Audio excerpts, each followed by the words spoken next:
Bien, estimados alumnos, tengan muy buenos días. Vamos a continuar con la clase de química, recordando lo que vimos la semana pasada, que era cambios físicos, cambios químicos, cambios alotrópicos. Vimos los cambios físicos de la materia, cómo se transformaban de estado líquido, gaseoso, estado líquido, estado sólido, líquido, gaseoso y plasmático, ¿no? Y en este caso, bueno, hoy día vamos a terminar todo el capítulo correspondiente a lo que es materia condensada, hablando sobre la clasificación de la materia y también vamos a ver sistemas químicos. Bien, empezando con lo que es clasificación de la materia. Antes de aclarar algo, se me olvidaba. Y una vez les aclaro que la otra semana vamos a tener una prueba. Quiero ver si es que de alguna otra manera ustedes han entendido este tema y están estudiando. Nosotros tenemos clase todos los jueves. Así que el miércoles por la noche yo enviaré una práctica con varias preguntas. Ustedes van a desarrollar, tendrían desde la noche y toda la mañana del día jueves hasta la hora que tienen clase conmigo, que es a las 12, para poder desarrollar esa práctica y mandármela. Minutos antes de empezar la clase me la mandan, yo voy a guardar esos archivos y junto conmigo en la clase vamos a establecer un horario posterior para poder hacer a través de Zoom, verificar y explicar cada una de las respuestas y fundamentarlas más que todo, ¿no? Y por ahí reforzar algo de este capítulo que de repente no se ha quedado entendido. Bien, entonces ahora sí empezamos con lo que es clasificación de la materia. Vamos a ver que eh, la clasificación de la materia clasifica en sustancias y clasifica en mezclas a lo que es la materia. Cuando hablamos de sustancias, hablamos de cualquier cuerpo o masa que posee propiedades idénticas en cualquiera de sus partes. O sea, si yo saco un pedazo, ese pedazo va a tener las mismas propiedades. Si yo saco un pedazo chiquito, ese va a representar, va a tener las mismas propiedades que un porcentaje de masa más grande. Las sustancias se van a clasificar en lo que son sustancias simples o elementos y sustancias compuestas. Hablamos de sustancias simples o elementos, aquellas que no pueden reducirse más a materiales más simples por medios físicos o por medios químicos. No se les puede reducir más y están formados por átomos, átomos iguales. Entonces aquí vamos a tener a todos los elementos de la tabla periódica, ¿no? Como ahí les pongo, por ejemplo, el neón, el hidrógeno, el oxígeno, el fósforo y el selenio. Y en el caso de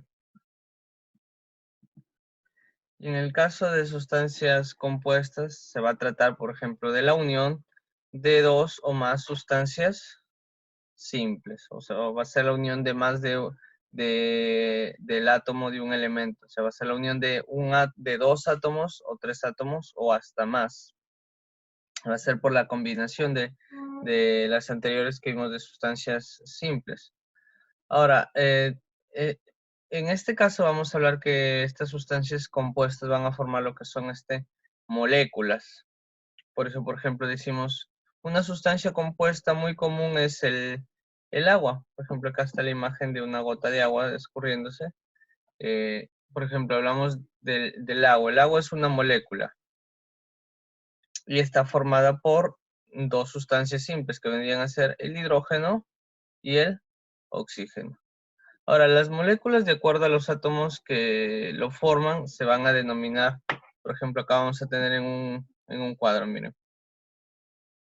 Ejemplo, helio va a tener una sola molécula de helio, y en este caso el número de átomos va a ser monoatómico. Y por el número de elementos es unitario, ya que está formado por un solo átomo de helio. El oxígeno, en este caso hablamos del oxígeno molecular, o sea, el oxígeno que tiene formado por dos átomos de oxígeno. Número de átomos, diatómico. Número de elementos, binarios. El agua en este caso, por ejemplo.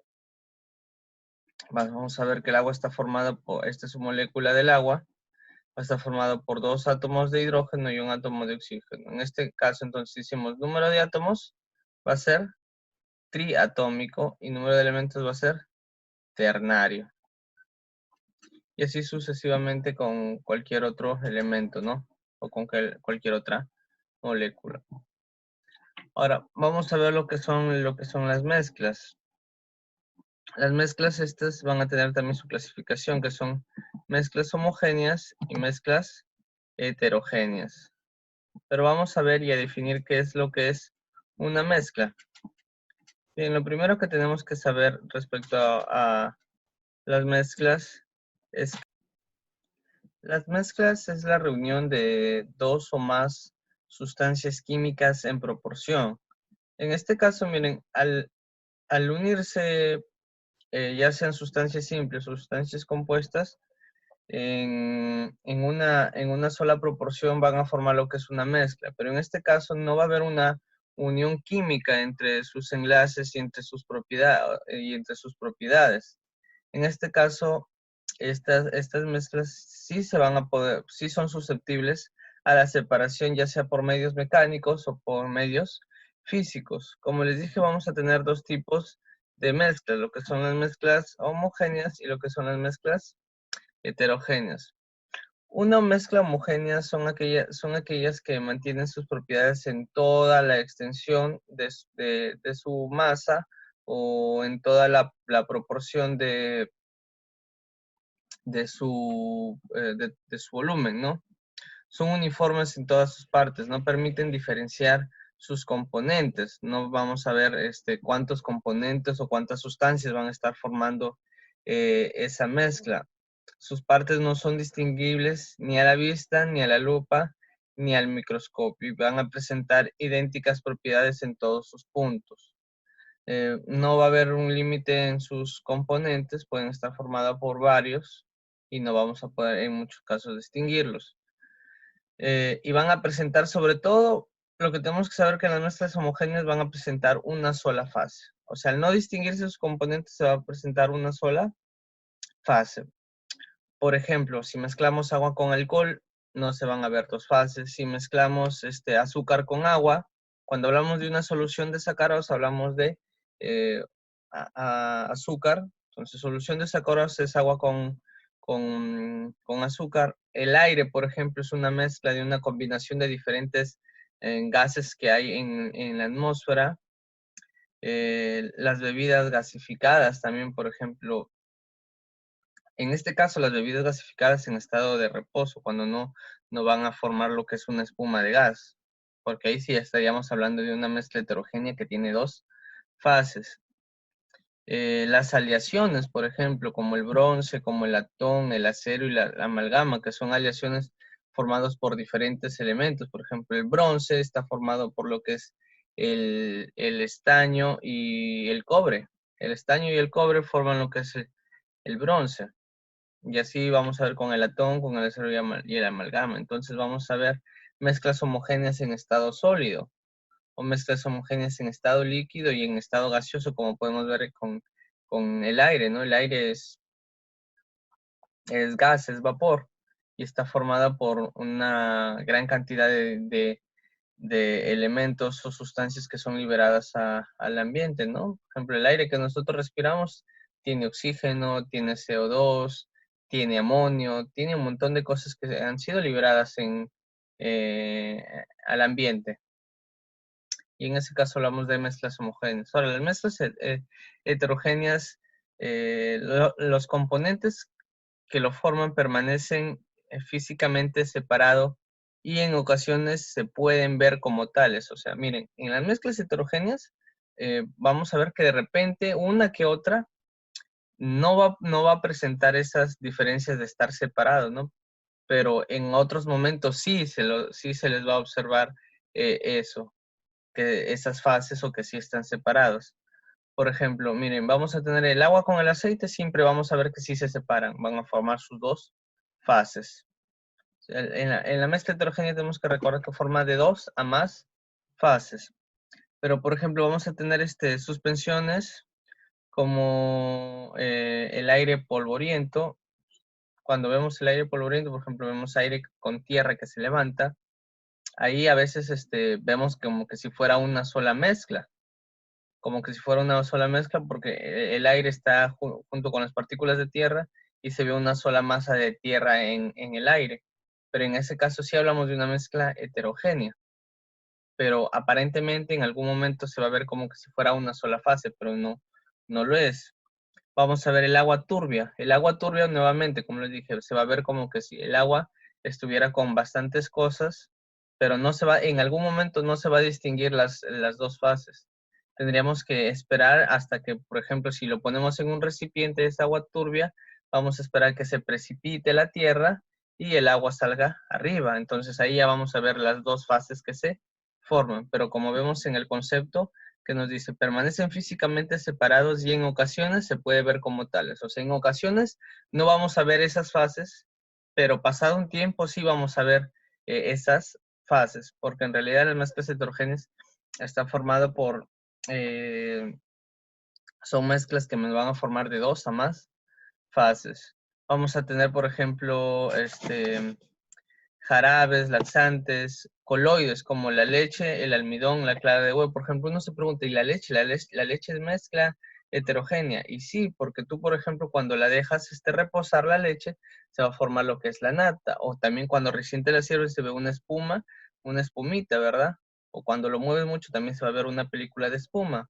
Entonces va a estar formando dos fases, una espumosa y una líquida. Entonces de esa manera vemos nuevamente las mezclas heterogéneas. Al principio puede ser que no se vean las dos fases, pero posteriormente sí se ven esas fases. Listo, en este caso entonces ya tenemos lo que son mezclas homogéneas y mezclas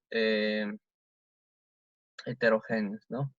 Acá un pequeño cuadro donde me va a diferenciar lo que son, me va a dar algunas diferencias entre lo que son mezclas y que son sustancias. Por ejemplo, vemos que las mezclas, dijimos anteriormente que sí se pueden separar sus componentes por medios físicos y que de aquí ahorita los vamos a ver. Por ejemplo, las sustancias sí no pueden separarse sus componentes por medios físicos. Las mezclas, su composición puede variar de manera continua al agregar uno de sus componentes. O sea, mientras más componentes agregues a la mezcla, su composición obviamente va a variar. En cambio, las sustancias tienen una composición constante y definida, no va a cambiar.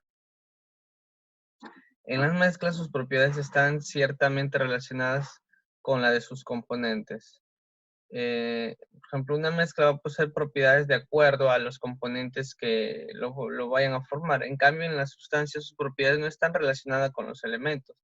En el caso de las sustancias, por ejemplo, las sustancias compuestas, al unirse diferentes elementos, van a tener, esa molécula va a tener diferentes propiedades a las propiedades que podría tener, por ejemplo, por separado cada elemento. A ver, lo explico mejor con un ejemplo. La molécula de agua está formada por dos átomos, uno de hidrógeno y uno de oxígeno. Al unirse, el hidrógeno con el oxígeno van a formar lo que es la molécula de agua. Esta molécula de agua tiene propiedades diferentes y únicas que solo se van a ver esas propiedades al estar unidos estos átomos. Por separado, el hidrógeno con el oxígeno no va a tener ninguna de esas propiedades que tuvieras al estar unidas. Por eso decimos que sus propiedades están relacionadas, no están relacionadas con la de los elementos que lo constituyen. Porque, por ejemplo, el hidrógeno y el oxígeno tienen propiedades muy diferentes a las propiedades que tienen sí la molécula del agua al estar unidas. Entonces ahí vemos esas diferencias que a nosotros nos van a ayudar mucho a poder diferenciar. Ahora vamos a ver lo que son soluciones o también llamadas disoluciones. Una disolución es una mezcla homogénea y uniforme formada por varias sustancias puras en proporciones variables. Entonces, en este caso hablamos de unas de disoluciones, ¿no? ¿Qué es una disolución? Es una mezcla homogénea formada por sustancias puras en proporciones variables. Por ejemplo, acá vamos a tener una mezcla de agua con sal. En este caso tenemos una mezcla de agua con sal. Vamos a tener en una solución vamos a tener dos partes, una que es el soluto y una que es el disolvente o solvente, soluto y solvente. En este caso también se le puede llamar disolvente. En este caso el disolvente es la sustancia componente de una solución que disuelve, por eso es disolvente, ¿no? Es fácil. Y en cambio el soluto es la sustancia que se va a disolver. Y generalmente está en menor cantidad. Mayormente la que está en mayor cantidad es el disolvente. Por ejemplo, en este caso el disolvente viene a ser el agua y el soluto viene a ser la sal. Ahora vamos a ver que las disoluciones ¿cómo se clasifican las disoluciones de acuerdo a su estado físico? Vamos a tener, por ejemplo, disoluciones en estado gaseoso, en estado líquido y en estado sólido.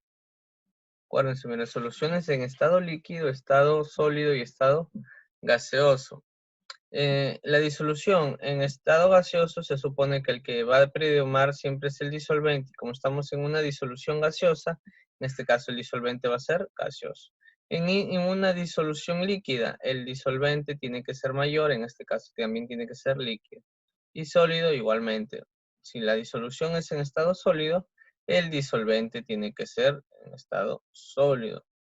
Vamos a tener acá los diferentes tipos de solutos. Vamos a tener disoluciones de gas con líquido, gas con sólido. Igual, líquido con gas, líquido con líquido, líquido con sólido, sólido, después sólido con gas, sólido con líquido y sólido con sólido.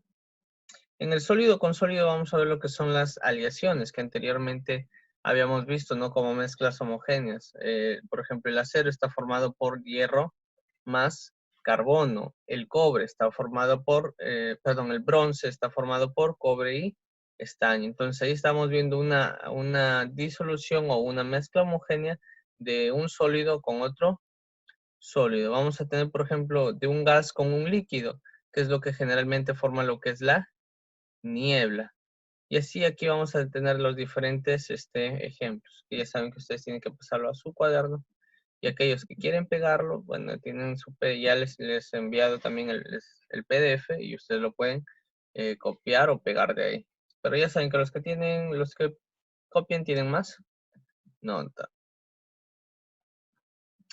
Ahora vamos a ver lo que son las concentraciones de una disolución. Déjenme ir esto.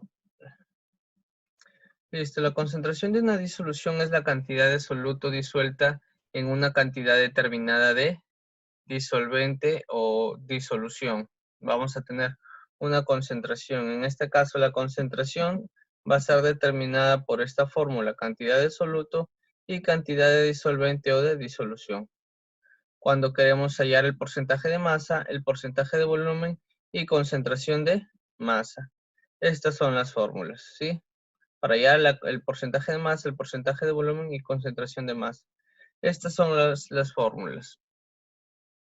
Creo que en algún momento vimos esto desarrollando problemas. Así que, como es solo aplicar fórmulas, yo no creo que necesite más explicación. Un pequeño ejemplo nada más les doy. Por ejemplo, si me dicen, en una disolución de agua con azúcar, donde se tiene 5 gramos de azúcar y 100 mililitros de agua. Entonces, si quiero ya el porcentaje de masa, reemplazo, pues por masa en gramos del soluto. ¿Cuánto dije de azúcar? 5 gramos. Más en gramos de la disolución, hablo del agua. El agua, dije 100 mililitros. En este caso, 1 mililitro también se puede equivaler a un gramo. Entonces sería 5 entre 100 por 100. ¿Cuánto me va a dar? 5%. Y listo, ya tengo el porcentaje de masa. Igualito aplico para mis otras tres fórmulas. Ahora, voy a ver en este caso ahora cómo se separan las sustancias de una mezcla. Vamos a ver métodos de separación para, en este caso, ver mezclas heterogéneas. Una de ellas es el tamizado que es poner un tamiz o una rejilla que permite el paso de partículas de menor diámetro por el agujero. No sé si habrán visto, por ejemplo, eso del tamizado se ve mucho en lo que es la construcción, ¿no? Para separar la tierra de piedras pequeñas que no necesitan en la mezcla cuando están preparando el cemento o cuando están preparando diferentes tipos de mezclas. Ven cómo tamizan lo que es la tierra. Entonces el tamiz es como una malla donde van a poner ciertas sustancias y van a querer que solamente pasen las sustancias de menor tamaño o las partículas de menor tamaño y las de mayor tamaño se queden afuera. La filtración es un método que sirve para separar mezclas de sólidos de líquidos. Por ejemplo, aquí tenemos lo que es un embudo y en este caso este embudo tiene este papel se le llama papel filtro. Entonces se va a vertir el líquido y de todas maneras, ¿cómo se llama? Las partículas más gruesas o más pesadas van a quedar atrapadas en el papel filtro y las partículas más livianas van a pasar a través del papel filtro. Entonces el sólido con las partículas más gruesas se queda retenido en un filtro. Entonces el filtro va a detener las partículas igualmente, las partículas más pesadas o más grandes y las partículas más ligeras o más livianas van a pasar. Ahora, vamos a ver también lo que son otros tipos de separación, por ejemplo, la decantación. En la decantación es un tipo de separación de líquidos. Me sirve para separar líquidos inmiscibles o líquidos que no se pueden mezclar. Disculpen. Este sistema de decantación está basado en la diferencia de densidades. Por ejemplo, acá tenemos una mezcla de agua con aceite. Sabemos que si esperamos, se va a separar el agua y el aceite. Arriba se va a poner el aceite y abajo el agua. Porque sabemos que el aceite es más denso que el agua. En este caso, en la decantación, al separarse, miren, al dejarlos que es la mezcla por diferencia de densidades ya se separa el aceite del agua, vamos a tener que, por ejemplo, a ver, miren, al hacer en esta imagen, en esta llavecita, por ejemplo, al abrirla, ya vamos a poder separar lo que es el agua. Entonces, esperamos que baje el agua va a caer a este recipiente, acaba de pasar todo el agua, cerramos la llavecita, cambiamos de recipiente y posteriormente se va a estar poniendo lo que es el aceite. Y de esa manera se separa el agua del aceite. Ahora vamos a tener para separar lo que es sólidos, vamos a tener lo que es la sedimentación. La sedimentación se utiliza para separar sólidos. Es algo más práctico, ¿no? Si tienes una mezcla, por ejemplo, de agua con tierra, la mezcla en algún principio va a estar turbia, va a estar mezclada, va a estar homogénea, pero en la sedimentación consiste en lo que es esperar que, en este caso la tierra, en el ejemplo que les doy, la tierra sedimente, se ponga en la parte de acá abajo, como ven, por ejemplo, aquí está sedimentando, se está poniendo en la parte más baja y el líquido se ponga en la parte más arriba, en la parte de más arriba. Entonces, mientras sedimenta eso, mientras se va colocando abajo, uno puede sacar esa agua o separarla a través ya sea de una jeringa, absorberla o ir vaciando de a pocos esa agua y de esa manera se separan lo que es el líquido de las partículas sólidas. Ahora también tenemos separaciones basados, bueno, un tipo de separación basado en lo que es la separación magnética e imantación. Es para separar sustancias con propiedades magnéticas. Por ejemplo, acá en este caso teníamos una mezcla de, ponerlo así, como de tierra con algunas partículas de hierro o con hierro en polvo. Hierro en polvo y acá tenemos tierra, por decirlo así. No me acuerdo qué es este componente en este ejemplo. Pero imagínense que tienen hierro en polvo y acá tierra. Si quiero separarlas, por ejemplo, ¿yo qué voy a hacer? Voy a coger un imán y las partículas de hierro se van a pegar al imán y voy a poder separar lo que es este hierro de esta otra sustancia a través de separación magnética o de imantación. voy a tener métodos de separación para mezclas homogéneas también, como por ejemplo son en este caso la destilación. En el caso de la destilación, por ejemplo, miren, ¿qué va a pasar? Se utiliza para separar líquidos con distintos puntos de ebullición. ¿Qué va a pasar? Miren, acá en este caso tengo lo que es un balón. Bueno, en laboratorio se le llama eso un balón. En este caso vamos a tener dos líquidos. Imagínense que tengamos agua con alcohol. En este caso el alcohol y el agua van a tener diferentes tipos de ebullición. El alcohol va a hervir a menos, perdón, se va a evaporar a menos temperatura que el agua. En este caso vamos a tener, debajo del balón vamos a tener lo que es un mechero, y en este caso se va a prender el mechero y se va a empezar a calentar esa mezcla. Bien, entonces vamos a poner a calentar esta mezcla, y esta mezcla, como dije, vamos a tener líquidos con diferentes puntos de ebullición. Ni bien prendo esta mezcla, va a haber líquidos que ya se van a empezar a evaporar, mientras que el otro líquido todavía va a permanecer acá. Entonces, el líquido que más rápido se va a evaporar va a pasar aquí por este tubo. Este tubo es un tubo de refrigeración. Entonces, aquí en este tubo, ese vapor se va, en este caso acá, se va a enfriar este vapor y va a pasar y va a llegar de manera líquida a este recipiente. Y en este caso vamos a obtener primero el líquido que tiene un punto de ebullición menos alto, y por acá vamos a tener todavía el líquido que demora más en huir. Por ejemplo, si tenemos una mezcla como repito, de agua con alcohol, el alcohol inmediatamente se va a empezar aquí a evaporar y va a caer más rápido aquí. Y después aquí solamente nos va a quedar el agua y ya vamos a poder separar el agua del alcohol. Como son dos líquidos que tienen puntos de ebullición diferente, entonces se utiliza este método que es de destilación. Ahora, vamos a ver el método de evaporación. En el método de evaporación, en este caso me habla de que se hace a temperatura ambiente. La evaporación a temperatura ambiente o a una temperatura mayor es otro método que se utiliza la distinta temperatura para cambiar de estado, pero tiene un inconveniente de que se pierde uno de los dos componentes en la disolución. Por ejemplo,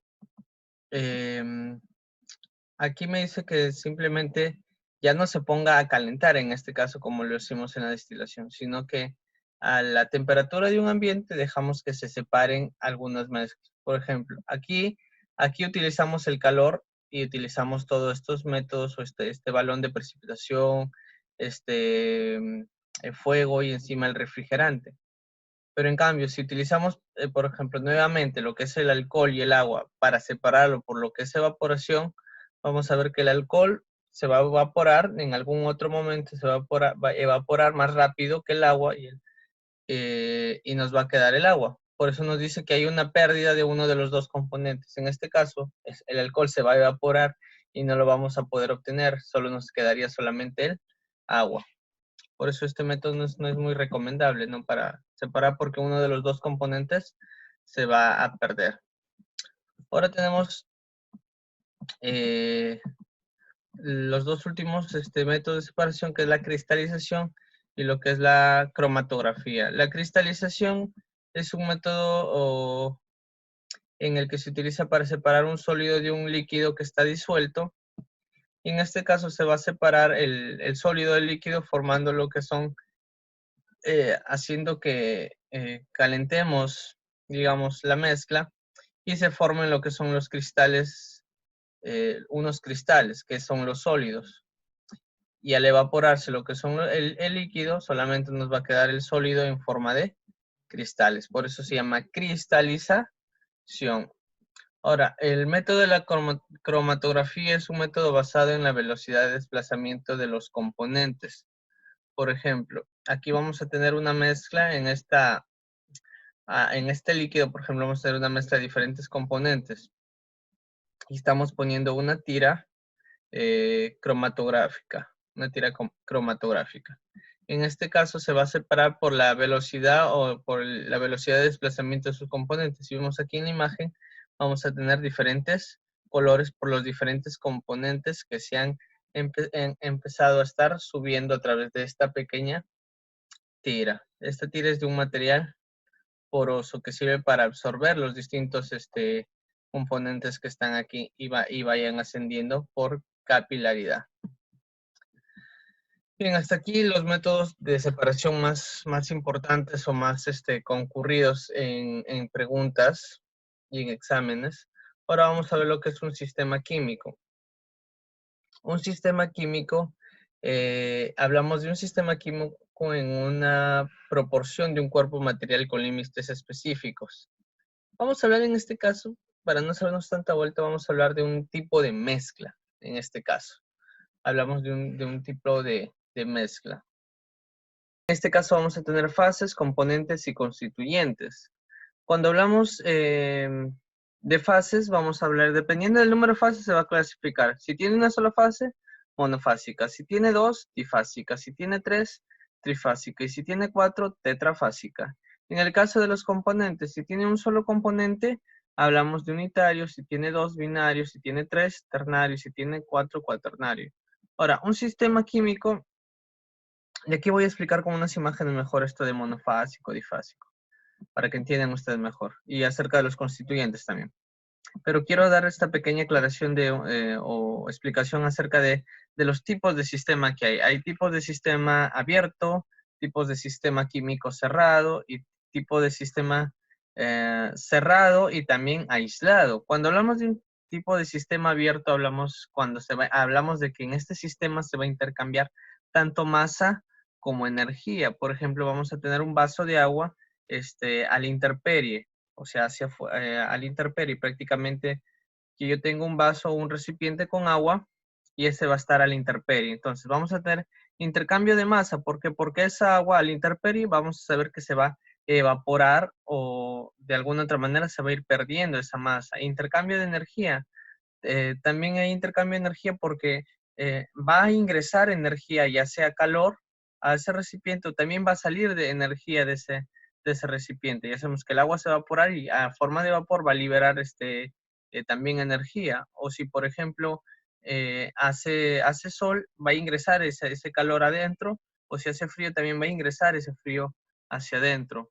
Como viceversa, puede ingresar o puede salir. Por eso es un sistema abierto, porque se va a intercambiar tanto masa como energía. Cuando hablamos de un sistema cerrado, por ejemplo, podemos tener un mismo vaso de agua, pero en este caso que esté totalmente tapado. En este caso no va a haber intercambio de lo que es masa, porque el vapor de agua, si el vaso se calienta y el agua también se calienta, al querer evaporarse y al estar con una tapa, ese vapor o esa agua no va a salir. Entonces la masa va a estar aislada, por eso es un sistema cerrado. La masa se va a contener ahí, pero de alguna otra manera sí hay intercambio todavía de energía, porque nuevamente si en el ambiente hace calor, ese calor va a penetrar fácilmente, o si hace frío también, ese frío va a penetrar directamente, ¿sí? No es necesario que esté abierto porque eso penetra. Pero en el caso de un sistema cerrado, aislado, es cuando vamos a tener, no hay intercambio ni de masa, ni hay intercambio de energía. Por ejemplo, vamos a tener un tipo de sistema químico cerrado y aislado, es por ejemplo el sistema químico que ocurre en un termo. En un termo, con agua hirviendo, el vapor y el agua no van a salir y tampoco va a permitir que entre o salga energía, porque para eso es el termo, ¿no? Para que no se enfríe el agua, o sea, que no ingrese frío ni salga calor. En ese caso, por eso tenemos sistemas abierto, cerrado y aislado. Entonces, en ese caso tenemos el sistema abierto, cerrado y aislado. Ahora vamos a ver los ejemplos, ¿no? Aquí vamos a ver, por ejemplo, acá vamos a tener un sistema químico donde tenemos hielo y agua. Entonces vamos a tener dos trozos de hielo y agua. Entonces está mezclando agua con hielo. Vamos a tener dos fases, porque vamos a tener agua en estado sólido y agua en estado líquido. Entonces va a ser un sistema difásico porque tiene dos fases. Pero vamos a ver que hay un solo componente, ya que ese único componente es el agua. No hay otros componentes, solamente es agua. Y si hablamos de constituyentes, hablamos de los elementos. Los constituyentes son los elementos que forman los componentes de un sistema. Entonces, componentes hay un solo componente. Y constituyentes, ¿cuántos constituyentes serían? Serían dos constituyentes, el hidrógeno y el oxígeno. Por ejemplo, en este otro sistema tenemos vapor, tenemos el hielo seco y tenemos agua. Entonces, ¿cuántas fases están formando? 3 fases. Una fase en vapor, otra fase en sólido y otra fase en líquido. Entonces, vamos a tener 3 fases. ¿Cuántos componentes? Vamos a tener agua y CO2. El hielo seco libera CO2 y vamos a tener el agua. Entonces, es un sistema binario. ¿Por qué? Porque tiene solamente 2 componentes. Y si hablamos de constituyentes, ¿cuántos constituyentes tendríamos? A ver, tenemos hidrógeno, oxígeno y carbono. Entonces tenemos 3 constituyentes. 2 componentes, 3 constituyentes. ¿Se dan cuenta? De esta forma va variando. Y en el caso de acá, por ejemplo, tenemos aceite, tenemos hielo y agua azucarada. ¿Cuántas fases vamos a ver? Una fase que forma el aceite, otra fase que forma el hielo y otra fase que forma el agua azucarada. Entonces, 3 fases. ¿Cuántos componentes? Vamos a tener el aceite, vamos a tener el agua y vamos a tener el azúcar. Entonces, vamos a tener un sistema ternario. Y por el último, igualito, tenemos acá hielo, vapor y agua. ¿Cuántas fases? 3 fases. Componentes, solamente el agua. Entonces, un solo componente. Y si te pregunto constituyentes, nuevamente solamente van a ser 2. Entonces, hasta aquí nos vamos a quedar. Ya saben que posteriormente les voy a enviar una ficha práctica para que ustedes desarrollen. Y esa sí sería con nota y sería evaluada. Quiero ver qué tanto están aprendiendo, qué tanto me están entendiendo y qué tanto están ustedes repasando. Cualquier duda, ya saben que me lo pueden hacer.